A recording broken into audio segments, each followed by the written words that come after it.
What's up, you guys? This is Michael, the owner of Trushine Cleaning. On your way into this video, can you please subscribe to the YouTube channel? Please. I'm trying to get up to 2K subscribers by the new year. I'm at like 1,400. So if y'all can please help me out, it would be greatly appreciated. So I'm headed to my first job of the day. It's a carpet cleaning. It's a new client. The neighbor referred me to her. So once I get there, I'm pretty sure the neighbor, I'm gonna talk with her and stuff like that. So to see how things go. I haven't worked with her since I think I worked with the neighbor like about 6 months ago.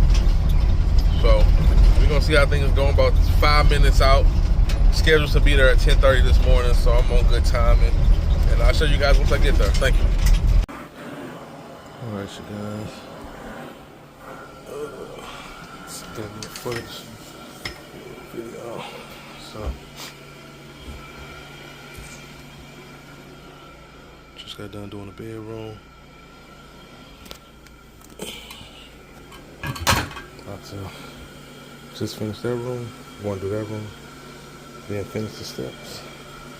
I did one room that over there down the steps. I did one room to the right. So just have this room left and the steps. And the client, they added 4 dining room chairs. So getting ready to those. Not sure if you guys can see my van out there, but van is that way.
I'm gonna let it sit for 5 minutes.